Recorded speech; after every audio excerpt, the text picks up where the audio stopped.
Thank you and welcome to the Serving Mosman Zoom All Things Ethical tonight. My name's Michael Randall and I will be facilitating tonight's Zoom event. And I think Martin Luther King's words, "The time is always right to do what is right," is more apt today than ever, and the perfect starting point for this evening's conversation.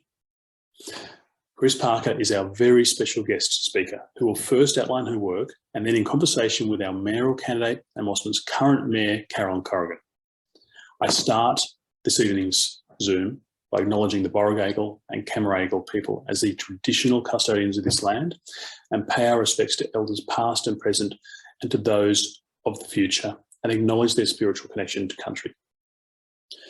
Cris Parker is the leader of the Ethics Alliance, a community of business organisations connected through the Ethics Centre to collaboratively shape the future of business with ethics. The Ethics Centre, originally known as the St James Ethics Centre, was founded in 1989 by the current CEO, Simon Longstaff. The Centre, through its many programs, which includes its primary ethics schools program, reminds us that ethics is at the centre of being human. Just like to repeat that again, ethics is at the centre of being human. Cris is currently the director of the Banking and Finance Oath. The oath, when it was first introduced to companies in the shadow of the global financial crisis, was unique to Australia and has now been replicated by other countries around the world.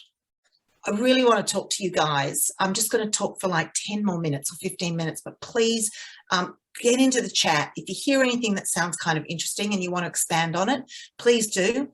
And also, you know, I'm going to talk about what I see, you know, from an ethical perspective in our government or in our business world. It's not a tarred brush on everybody. There are amazing people doing absolutely amazing things. But I think, you know, if we don't take an opportunity to provocate and look at some of the things that are going wrong, well, then we don't have any options to learn and get things right. So I just wanted to put that out there too. I think with business, you know, and that's where I work primarily in financial services, but also a lot with the Alliance and other businesses. And we've seen huge shifts where they've come to realise that their purpose can't solely be to make profits for shareholders, because they've done that at the expense of the environment. They've done it at the expense of their employees. They've done it at the expense of their customers, of their shareholders.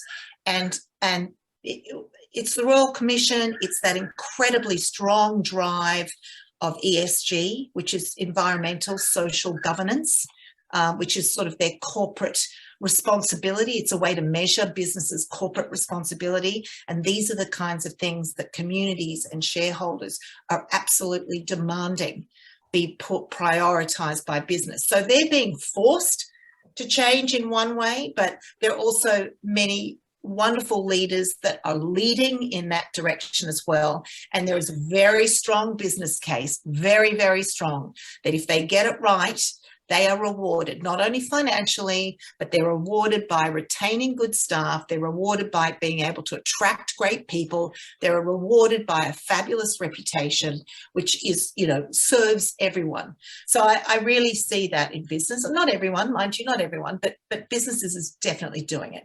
And they're grappling with those trade-offs between all those stakeholders. And that's ethics, right? That's where you really need ethics. It's those trade-offs in that decision-making. And you come to government and it's, you know, it looks like a different picture. You know, government seems very bent on a purpose or an objective of being re-elected and staying in power. And, you know, and the problem is this creates, in my mind, a huge conflict of interest, because to stay in power at any cost, and we're talking, you know, car parks or sports resorts or, you know, I hate to say it, but the list goes on and on. I'm sure you could share some, you know, that you can think of as well. But what that does is it means that they have to revert to a legal lens. So, you know, they have to comply with legal requirements. And then what that does is that creates an element of hypocrisy in a way, or most definitely a lack of integrity, because they're not doing what they say that they were going to do, and they're bending the behaviour but staying within the legal limits per se. And that kind of behaviour, in my mind, it threatens our democracy. You know, trust is a product of integrity. It's a consistent commitment to say what we're going to do and then actually do what we're going to do. And when it comes to government, that's serving you and me. That's serving the citizens. I mean, when did citizens become customers? You know, in universities, when did students become customers? It's, you know, government wouldn't be there if it wasn't for us. You know, we employ them. And I just think without, well, we elect them. And without truth and honesty, I would ask from our government, how can we as citizens make informed decisions at the ballot box?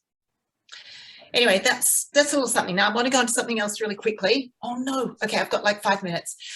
Accountability and how I think, you know, government's behaviour is impacting on community and where maybe community can have a go. So I've got a friend of mine who lives in the UK, and I spoke to her the other day. She's an ethicist, and she said that she's absolutely appalled that what's happening in the UK is that the government is not only, you know, misbehaving and being unethical, they're actually at times being illegal. And what that is doing is disengaging the citizens. And I said, well, what do you mean? And she said, Cris, when I walk down the street, there's litter on the street. And she said, I don't mean it's litter because someone has, you know, tried to throw it into a bin and they've missed. I mean, they have a disregard for community. People just dropping things. People have a disregard for what it means to be a citizen and to be part of a community. And Tim Sapamasan, I don't know if any of you know of his work. He used to be a fellow at the Ethics Centre when I first started about 10 years ago, and I got to work with him for a while. I think he's at Sydney Uni now, is at a university now. It's amazing. But he writes a lot about citizenship, and I love what he writes, and I think it connects to leadership and government.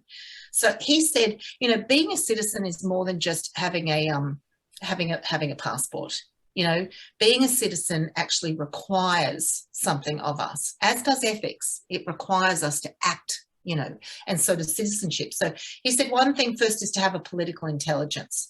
And this doesn't mean Carolyn, we all have to be Carolyn and run for office, you know, and be at that leadership level. It just means that we need to be guided by the truth. We need to be guided by fairness and knowledge, and be willing to, you know, participate in debate. We need to listen, you know, and we need to weigh up the evidence, and we need to see merit in people who we don't agree with, rather than just hating them for having a view that we don't agree with, which is just a polarizing kind of, you know, behavior. We need to speak out as citizens when we don't like what we're seeing, and we need to act not only not always in our best interest. It's not always about just us. Sometimes it's about the community. We need to be willing to make compromises. We need to be willing to fight for things that are good, for the common good. You know, virtue, which is, you know, I would love to see in all of our leaders in government. It needs to be demonstrated and it needs to be modelled. That's what the BFO is based on. The Banking and Finance Oath is based on. It's based on that idea that when you're in an ethical dilemma, or when you have a decision to make that is going to impact other people, and now life is complex, so it's impacting so many people. When you have those decisions to make and you're caught in there, what it does is it's a defining moment, and it reveals what your values are. It tests which ones you're going to prioritise, and then it shapes your character, or it shapes your government, or it shapes your business. And when it does that, the next decision, it informs your next decision.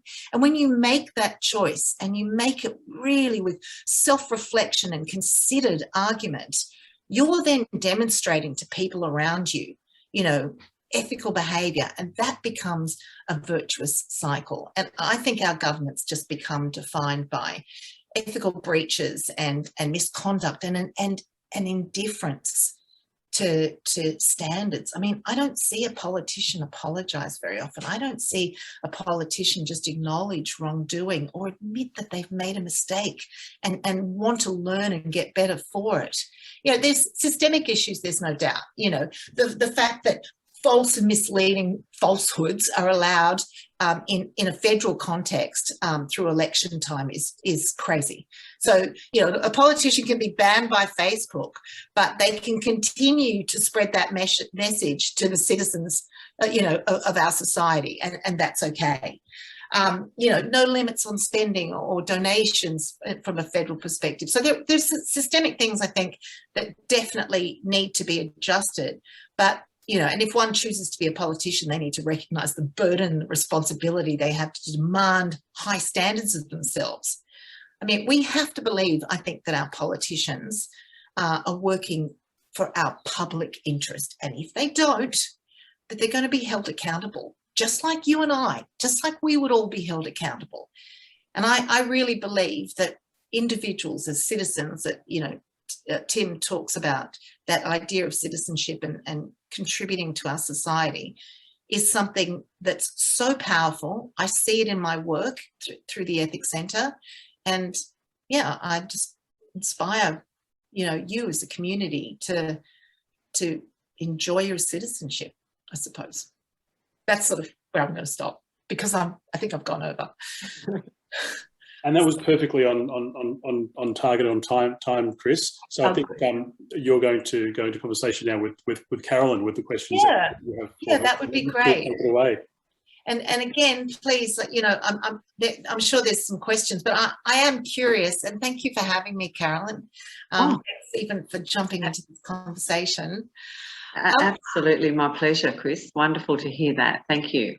So you're in touch with your community. I'm really curious how engaged you think they are about ethics. There was a time 10 years ago or even 5 years ago, I would go into a bank or, you know, wherever it might be, and you say, or business, and you say the word ethics, and everyone just ran away, ducked under the desk, because they always think you're going to accuse them of something. But I think that's changing, and I want to know, is that changing in your community?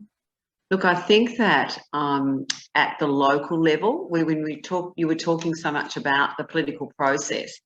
I think that at a local level, you're so close to your community, you're so close to people that, you know, it's an imperative for you to be as open and honest and transparent as you can be, because essentially the community will come up and tap you on the shoulder at the supermarket, or, you know, and say, hey, Carolyn, you know, I'm very, very, very public. I'm out there, and I think that level of connection really helps the ethical process, because you just can't hide.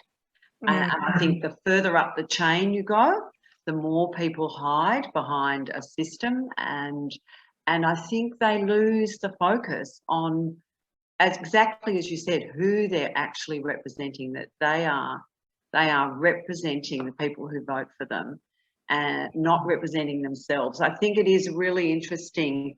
You made so many good points about, you know, politics is about trade-offs, and I think that, you know, the short-term election cycle generates and sort of not encourages that system of trade-offs, and that's a very difficult area to navigate, because once you then bring into that party politics, not only are you navigating on the short-term issue, but you're navigating on the politics within your tribe and your group and your opposition.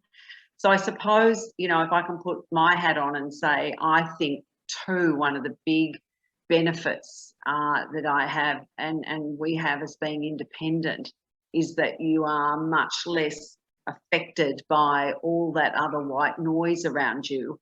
Just as you said, all those things that happen, having to be selected, you know, through a process where it's not particularly necessarily fair, having to stand up to what your particular faction tells you have to do. pork barrelling. There's just so many areas where ethics are eroded, ethics and trust are eroded in the current system. And I think that essentially the most important thing we can do, the public has got the power. It's absolutely in their hands. And all I would say is one of the most important things to think about coming up is that we go for a federal ICAC, that we keep ICAC in New South Wales funded properly. We have to have that level of accountability. Politicians have to really understand it's not a walk in the park. Everything about your life pretty much is exposed. It's out there. What I own, where I live, my children, who I go out with. You have to be ready to just have all of that exposed, and that's one of the prices you pay. But what you gain from that is that incredible privilege to be in a position to make decisions for a community that you think are right. Yeah, I think you're right. And what you're saying too, Carolyn, is if we're looking at things like, how much you can donate, branch stacking, all those things that are not illegal. If we go down a path where we start to make all of those things, legal or illegal, or start bringing a legal lens into every aspect of the way we develop a democracy, we will get to a point where people don't need to make decisions. And when you get to a point where people don't need to make decisions, that's when you start to see ethics go awry, because those laws can't be in every room, in every house, in every decision. And we as people can make choices and decisions, and ethics is about context, and humanity is about context, and listening to your community. So, if we go down that regulation path, we risk democracy, in my mind. And the idea of a federal ICAC, or, Helen Haynes, hello. Simon put, the Beechworth principles on my desk in 2018 and said, Cris, look at this, I was like, oh my goodness, this is amazing. And I can't believe it's taken this long for it to get even to where it's at now. But again, it's through the independence. It's through those people that aren't tied to one party or another. So that's kind of exciting. And when I talk about, comments on government, this is not a coalition thing. It's a Labor, it's a Green, it's across the bar. I'm certainly not, pointing at any particular one direction. So Michael, I'm really mindful that, that there's 11 people in the chat. 11 questions, and maybe, what do you think, Carolyn? Let's just jump in, and then we can jump in, and then if there's something that needs for us to kind of drill down on, we can do that. So yeah, happy. Let's go. Free fall. So I can see Rosie's made a bit of a comment. I won't take that as a question. I think our first question came from Adrian. Adrian, did you want to jump in and just ask that question rather than me reading out to everyone? I think it'll be more dynamic if you jump in as well. I'll read it out. A lot of people. Oh, hi, Cris. Thanks very much for that. It's so inspiring to hear good, good responses to ethical questions. My question is, a lot of people, especially political tribes, seem to be dismissing pork barrelling and conflicts of interest as less important on the political scale. So in the case of Gladys, they say things like, oh, well, everyone makes mistakes, because they're sort of feeling sorry for her. But, and she did so well with COVID, she should be able to make one mistake. But the ICAC tapes show that there's, beyond what she did, this kind of real laissez-faire attitude to public money. And these guys have just crossed any boundary I've ever seen in my entire life in terms of padding out their political war chests with our money. And I find that galling. And the attitude from people saying, oh, it's just, a mistake. They seem to be inured to it somehow. So how can we get people to think about this from an ethical perspective, do you think? Well, I think Adrian, thank you. Thanks for the question, because I can hear the frustration, and I'm sure you're not alone. But I think what's interesting is you said that they were suggesting that things like pork barrelling or what we've seen evidence more recently is less important. I would love to ask someone, less important than what? Less important than who? And if it is less important and you've made that decision that it's less important, then what is your motivation and what do you see as this outcome? If you think that it's okay to spread mistruths or act in that way, who's benefiting? Could you please explain that to me? I often find with ethics a really great approach is curiosity, because if you go in there with a kind of a name, blame, shame attitude, you're going to get defensiveness. We're humans. But if you go in there with a curiosity, so why? And who benefits from this? And I think, and that's an approach I think that's really helpful. But to me, the biggest issue of that is sort of incrementalisation.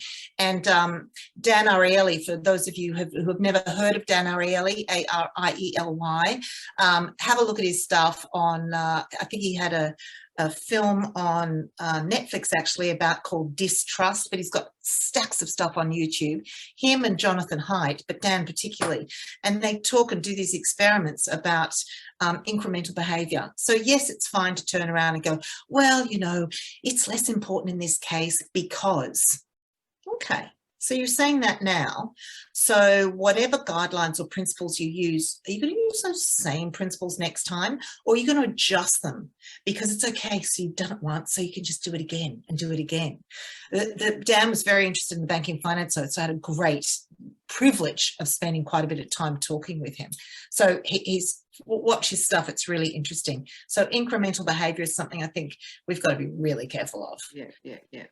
And can I just say too, I think that it's really indicative of an incredible culture, Adrian, where, you know, this behaviour is just, it's normalised. And I think that that's really scary. And I think that we have to really understand that after a while, people don't actually even see that what they're doing is wrong.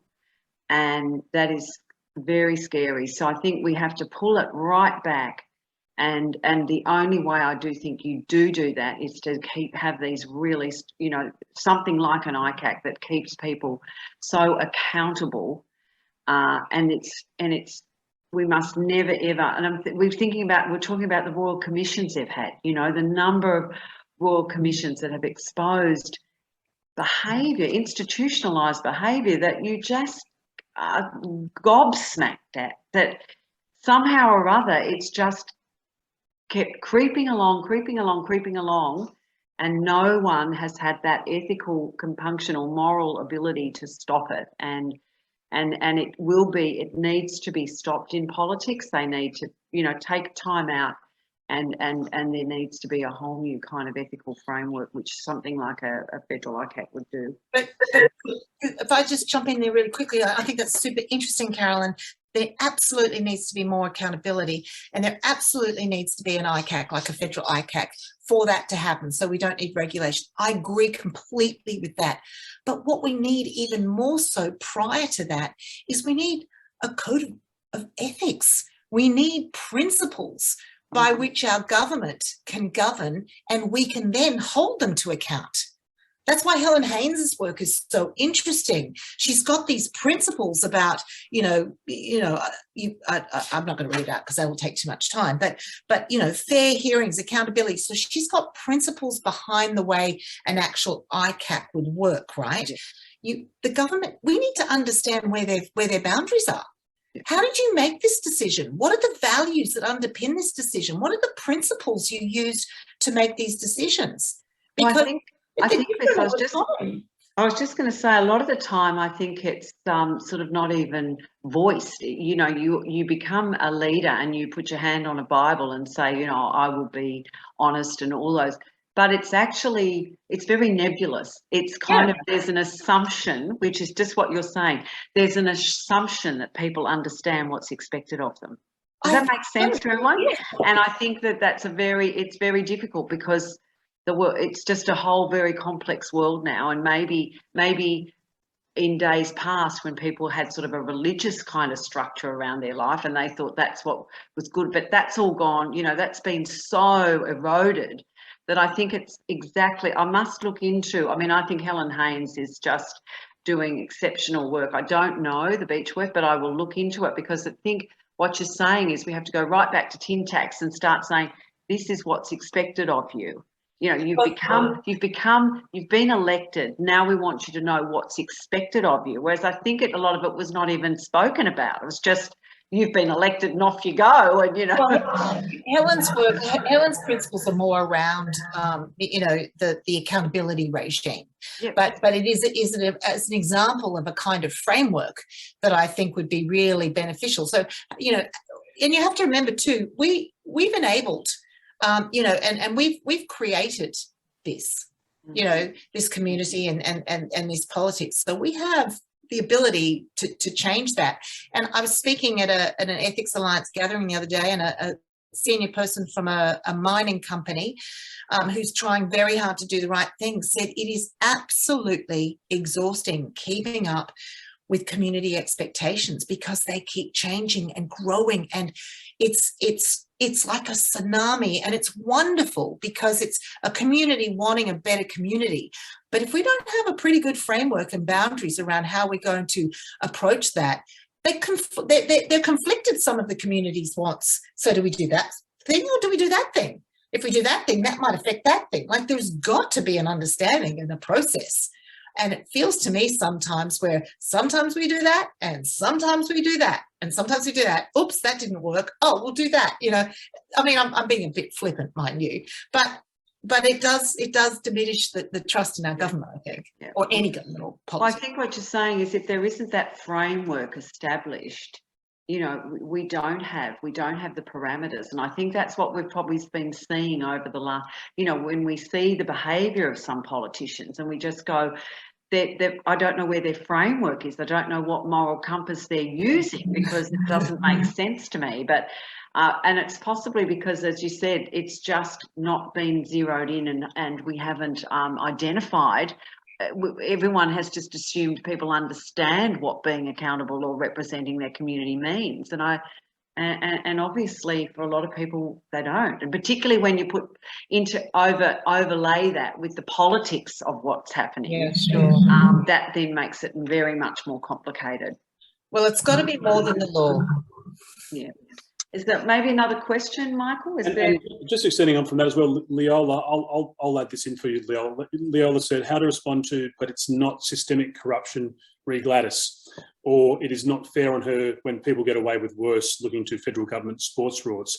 And I guess that you can also add to that, but Gladys did such a good job through COVID. Why is she being sort of hard done by now with the ICAC?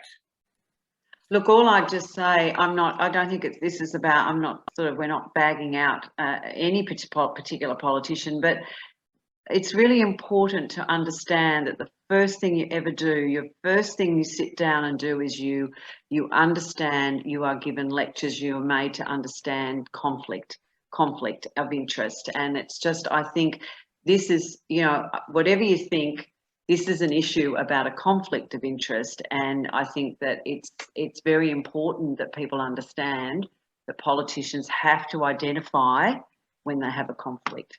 It's just very important for the process of democracy to be able to operate in an accountable and effective way. And just extending from there, I'm actually quite interested, Carolyn. We had a chat the other day.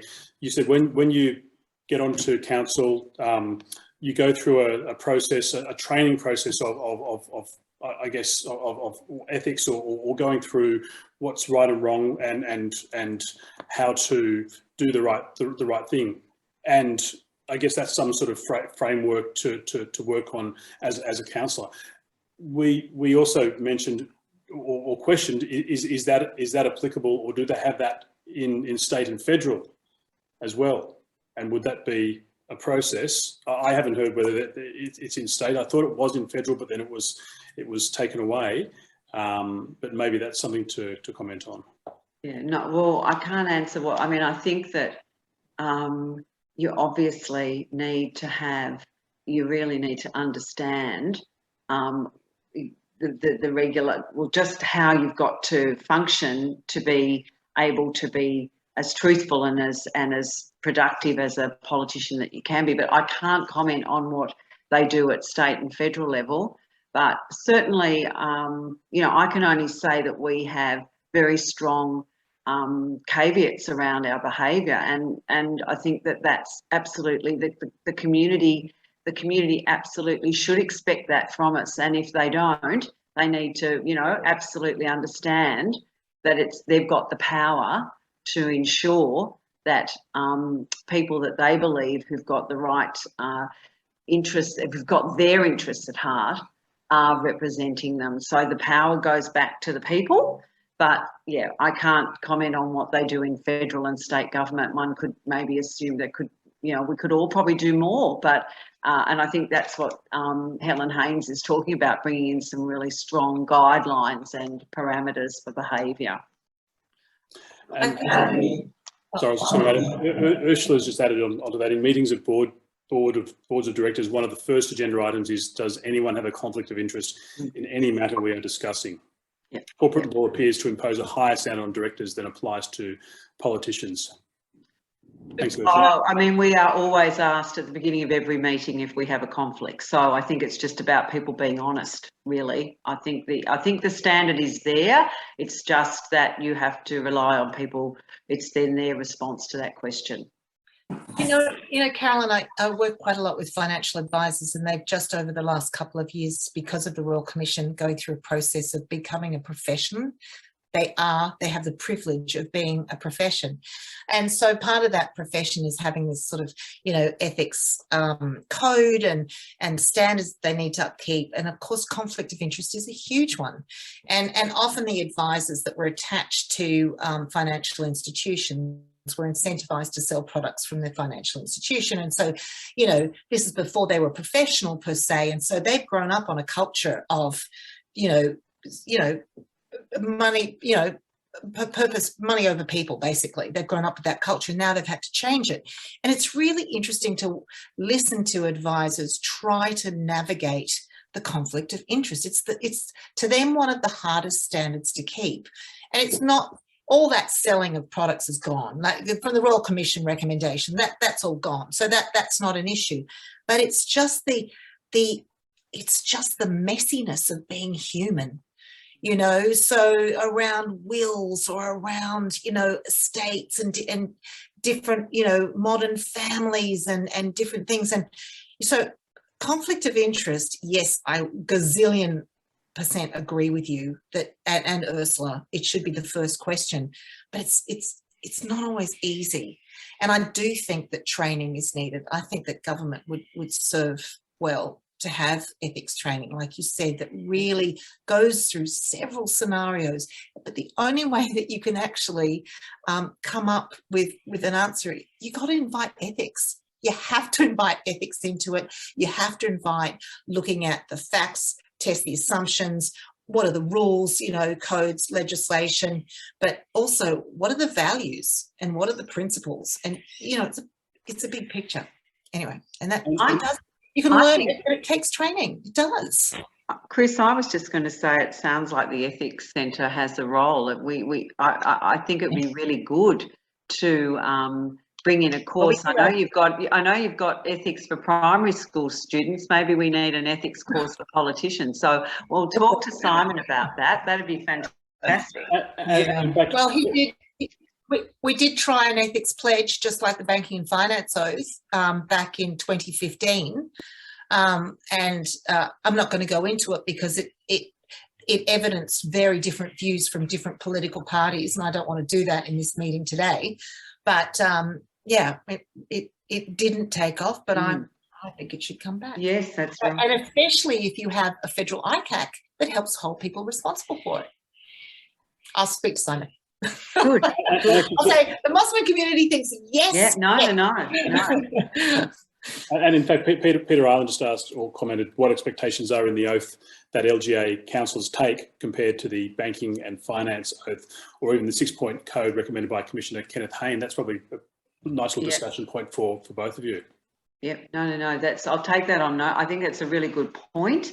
As I said, I think that our sort of pledge and oath was very much sort of like more religious based, you know, but I think that the time to look at the whole of that oath system and what we commit to is just what Cris is saying. There is a need to upgrade that, to really examine it and, you know, look at it now in much more detail, because we've been able to see the ramifications of not bad ethical behaviour, but just behaviour that we all look at it from the pub test. Everyone goes, that doesn't pass the pub test, and yet the behaviour is still going on. So I think that's a good time. I'm very happy to take that back and talk. I actually have the two oaths in front of me. So I've got the BFO in front of me, and I'll just briefly comment on this, but I've also got what the original political pledge was. Mm-hmm. It's not all of it. This is actually only the value side of it. There are then the principle side, which is the expected behaviour. But this was act in good conscience, enable informed decisions by my fellow citizens, refrain from exploiting my rivals' private failings for political gain, act so as to merit the trust and respect of the community, act and abide by the letter and spirit of the Constitution, and uphold the law. So that was sort of where that one started. And banking finance, so it's about, I will serve all interests in good faith. So that's looking at your trade-offs. I will compete with honour. I will pursue my ends with ethical restraint. So I had a chief risk officer on a board one day, actually no, it was a director. So what does that mean? That sounds kind of negative. And I said, no, that's really positive. That means I will invite ethics into my decision-making and allow it to impact on my decisions.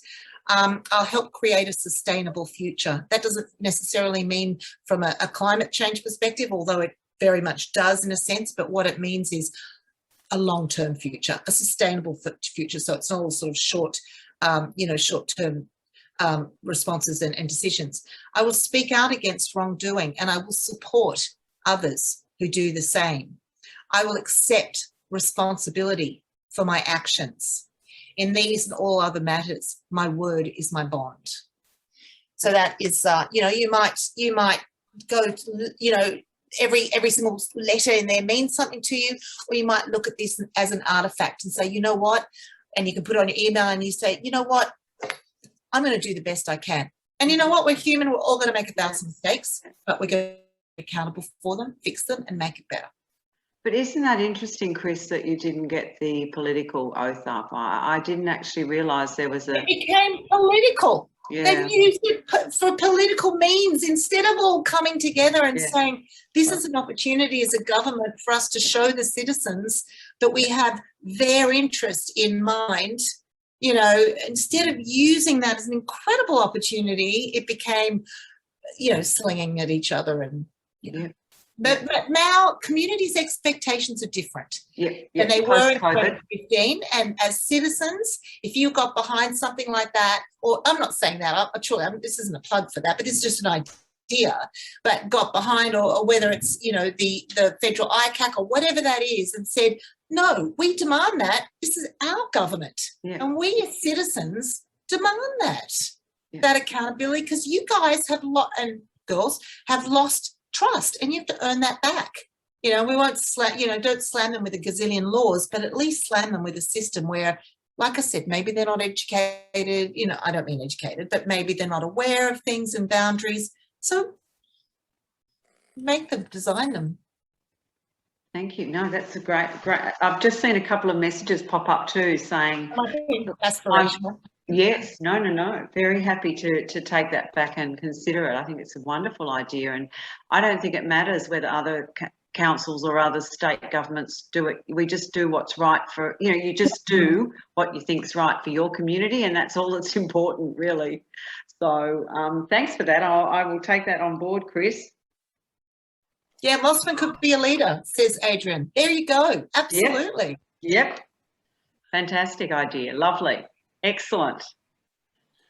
Well, we're going quite well with time. It's only 6:47, and we have until 6:55 to wrap up. So we've still got a few questions that we can still take from people. I think Tom, did you have a question earlier on?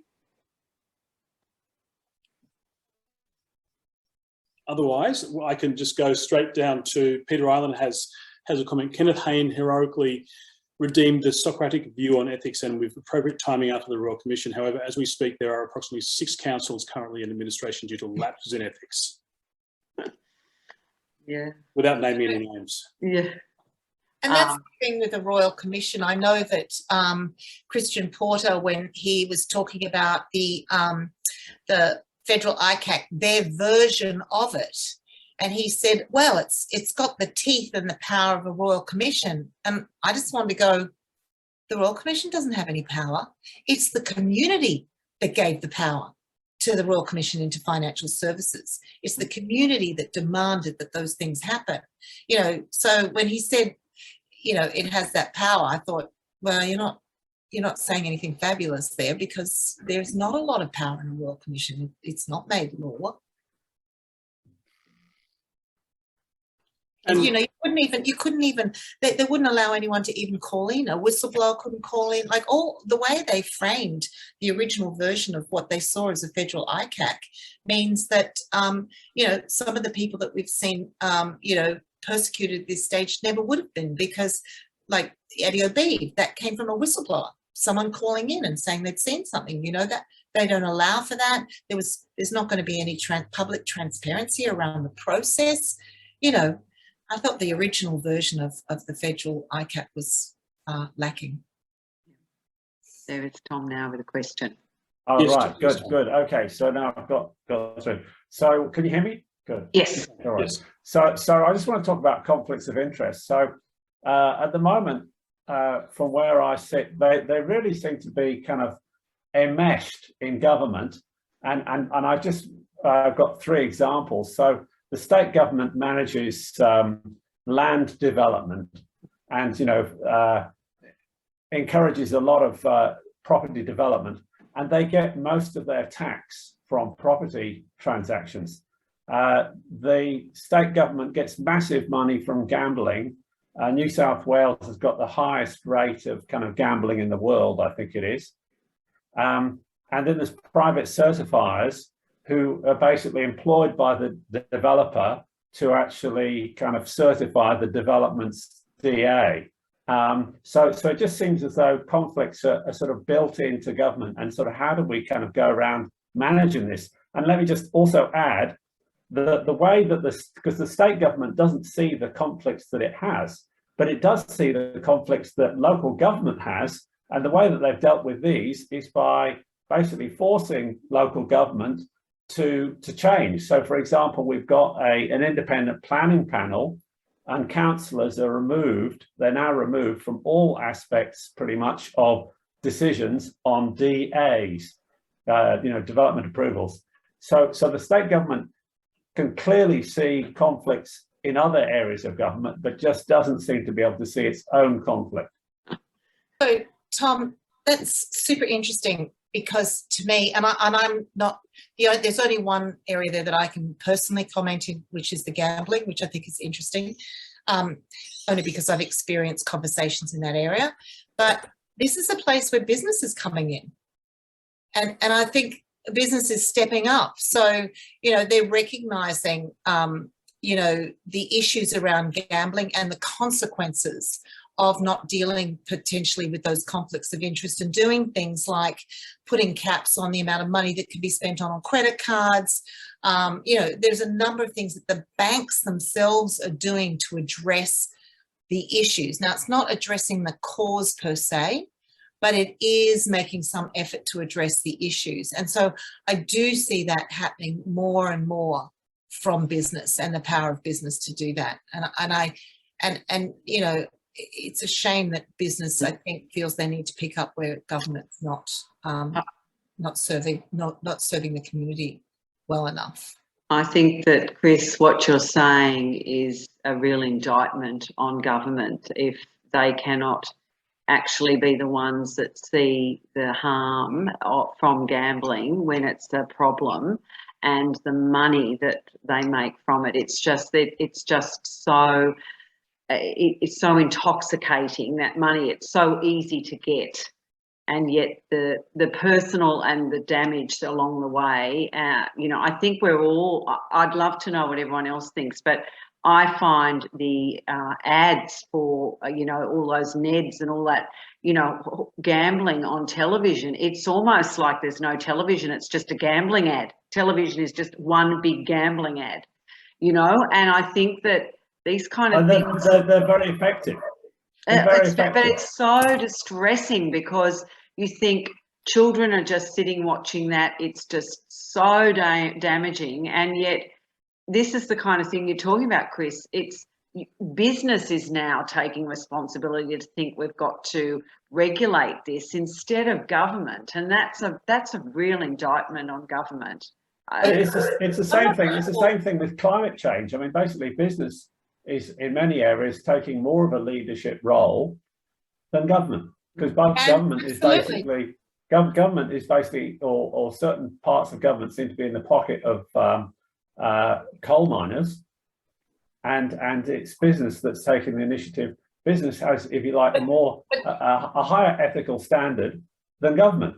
But Tom, it's not like, let's take it down even deeper and deeper. It's you and all of you people in this room that are making the leadership, because your superannuation, which is, I don't know, what is it, $3.3 trillion now? It's your superannuation that is investing, let's say, for example, in climate change. And it's you, it's everyday people calling up their superannuation fund and saying, I will take my money out of there if you invest in coal. So there's the power of the people. It's amazing. Yeah. And just going back to gambling, because I don't know, so I don't want to take this away from the government, but people in the room might know better than me, but I dare say they've invested in a number of programs to try and help, you know, Gambling Anonymous, or I'm not sure, but I imagine that there is something, but I don't know. You're too kind. Thank you, Tom. On that note, it's 6:55, so I think we'll wrap it up for this evening. I think it was an awesome Zoom tonight. I'm just going to add some links in the comments, but I'll get to those later. Absolutely relevant, absolutely engaging, fantastic discussion with everyone here tonight, with Carolyn, yourself, and with Cris. I know I speak on behalf of everyone here tonight. There was a lot of questions we didn't get through, but everyone here tonight, when I thank both Cris and Carolyn, if we can... Here. Yeah. Thank you very much. Thank you, Cris. Yeah. Thank you. Absolutely inspirational and thought-provoking. If I can, just to close things off, we didn't want to do our introductions of our team earlier. We wanted to give ethics the real focus here, but just to wrap things up, I just want to take this opportunity to introduce, again, some of you have already heard our introductions before, and I won't be too long because it is almost 7. But if I could just take this opportunity to introduce members of our Serving Mosman team, our independent Serving Mosman team. Sarah Hughes, who can't be here with us tonight because she's got her baby Maddie that she's looking after, but she grew up in Mosman and now lives here with her partner Steve, and as I mentioned, her new baby Maddie. Sarah is passionate about Mosman's future and brings her youth and vitality to our team, as well as professional experience in commercial leasing management.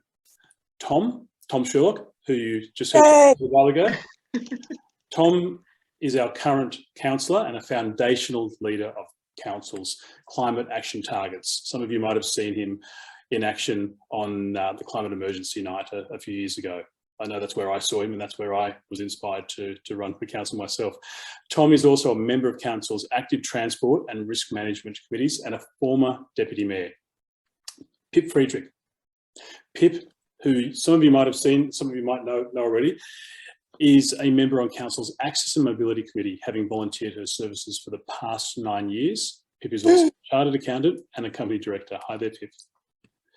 I'd also like you to encourage you to actively follow us on social media. I've added the links down below, in particular our Facebook pages, Serving Mosman for our election campaign and Carolyn's mayoral Facebook page.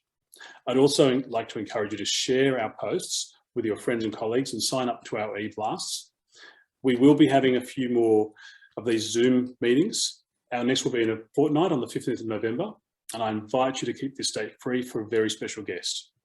If anyone does have any further questions not covered by tonight, I know we had a lot of questions pop up in the comments. Please do email them to us. We've got a recording of them here, so we can get back to you on those. But please email them to servingmosman@gmail.com. And as I said, before we do close out tonight, if I can get you to copy those links I put there, just for future reference. And I think we're 2 minutes early now, so massive thank you. And Michael, we need you to be. You didn't introduce yourself, so I just want to say Michael is also on the ticket. An entrepreneur extraordinaire, passionate about climate change and get action from our community, and will be a wonderful councillor if the community will give Serving Mosman the vote. And also, I would just like to also say, Cris, thank you so much. For those that don't know, poor old Cris had some work today on dental work, so she's been. She said it was. She earlier on. She's going. It's numb, but thank you so much for what you said. Was not as far away from being numb as possible. You've really, I think, given us all so much food for thought. I think it's one of those topics that you could just keep listening to and thinking about and ruminating on and saying, these are the things we want this community to be a better community, and part of the way that we are a better community is to have these kind of discussions, thinking about really important subjects like the ethics and trust and integrity and all those wonderful words. So Cris, thank you so much. You've given me food for thought. I really do like that idea of the oath, the ethics oath. And yep. And I'll talk to Simon, and I wish you all the very best with your oath. Wonderful the work you do. Continue doing it. Love the idea that there's ethics in our primary schools as well. So just incredible, and thank you for what you do. Great. And thank you, Michael, for being such a good facilitator. Thank you, my pleasure. Great leadership, guys. Thanks, guys. Thanks, Cris. Have a lovely evening, everyone.